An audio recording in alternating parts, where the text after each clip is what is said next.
एक तो मैंने हाउस में आज स्टेटमेंट दे दी है इस बारे में डिटेल में। 309 स्टूडेंट्स जो है वो जिनको हम वापस ले करके आ चुके हैं, लेकिन अभी भी यूक्रेन में 149 जो हमारी सूचना है उसके मुताबिक 149 बच्चे अभी तक भी वहाँ पर हैं। और दूसरा, मैंने इस बात का भी मैं जिक्र किया है कि अभी कुछ बच्चे खार्किव में भी हैं और केंद्र सरकार बहुत गंभीरता से प्रयास कर रही है कि जो बच्चे वहाँ हैं वो सुरक्षित हों और सुरक्षित वहाँ से निकल करके भारत पहुँच जाए। और मुझे इस बात की प्रसन्नता है कि पिछले 2 दिनों से जो ऑपरेशन गंगा यानी कि भारत वापस लाने के लिए उन लोगों को जो वहाँ फंसे हुए हैं जो प्रयास हुए हैं, वो उसमें बहुत बड़ा जो है वो जोर और पूरी ताकत के साथ जो है सरकार कर रही है कि नंबर ऑफ फ्लाइट्स भी बहुत ज़्यादा इंक्रीज कर दी गई है। नंबर ऑफ फ्लाइट्स के साथ साथ में वहाँ से बच्चों को निकालने के लिए भी जो एफर्ट्स किए जा रहे हैं वो बड़े स्तर पर किए जा रहे हैं। और मैं उम्मीद करता हूँ कि बहुत जल्दी हमारे हिमाचल के सभी बच्चे वापस अपने घर पहुँच पाएंगे। दूसरी बात, जहाँ तक आप पूछ रहे हैं कि भाई क्यों ये बच्चे जाते हैं, और बच्चे वहाँ ज़्यादा बच्चे जितने भी वहाँ पर जो गए हैं मेजॉरिटी स्टूडेंट्स हैं वो, और मेडिकल डिपार्टमेंट में वहाँ पर MBBS की वहाँ पर वो ट्रेनिंग कर रहे हैं, शिक्षा ग्रहण कर रहे हैं। और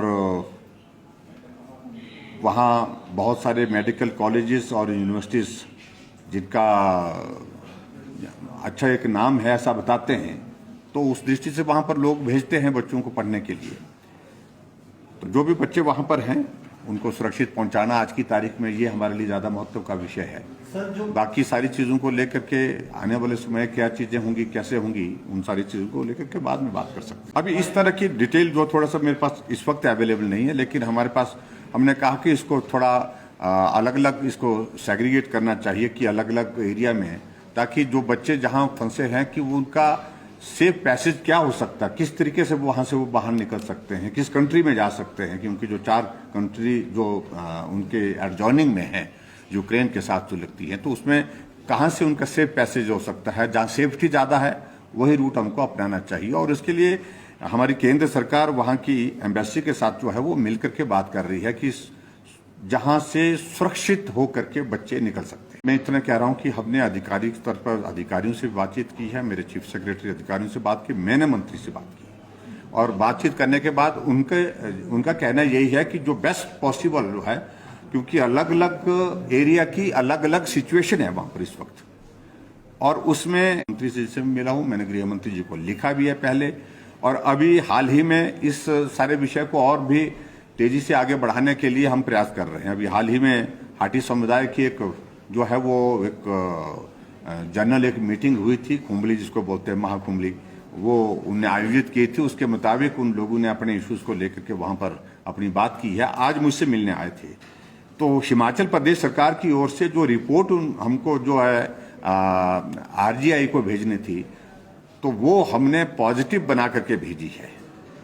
और ऐसे में हम कोशिश कर रहे हैं गृह मंत्रालय के साथ और गृह मंत्री जी से साथ बात करने की कि हम इस कम्युनिटी को, इस एरिया के जो जिसमें हमारे 3 विधानसभा क्षेत्र मुख्य तौर से सिरमौर जिले के आते हैं, तो उनको इस दर्जे को देने में सफल होगा। हमें भी इस बात की खुशी होगी। और वहाँ बात भी सच्ची है कि एक भाई उनका जो है वो ट्राइबल में है, दूसरा भाई ट्राइबल में नहीं है, क्योंकि जो जौनसार के एरिया में लोग बस गए तो वो ट्राइबल का दर्जा मिल गया। तो ऐसे में उनकी एक बात इस प्रकार की जो है वो जायज़ है, उसको हम पूरा सहयोग और समर्थन। ऐसे इसीलिए मैं कह रहा हूँ कि मुकेश जी पता नहीं क्यों जल्दबाजी में है, और वो जल्दबाजी में उस वहाँ दिख रहे हैं, इस तरह से दिख रहे हैं कि अकेले को ही जल्दी लगी। आज तक जितने भी आंकड़े इन्होंने दिए हैं, उन आंकड़ों पर अगर हम नजर मारें, कभी ये 80,000 का बोलते हैं, 80,000 करोड़ का लोन हो गया।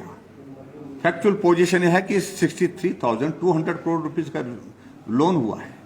अपनी गवर्नमेंट में कांग्रेस ने 28,000 से ज्यादा का जो है 28,000 करोड़ से ज्यादा का लोन लिया है पिछले 5 सालों में, जब सत्ता में थे ये लोग।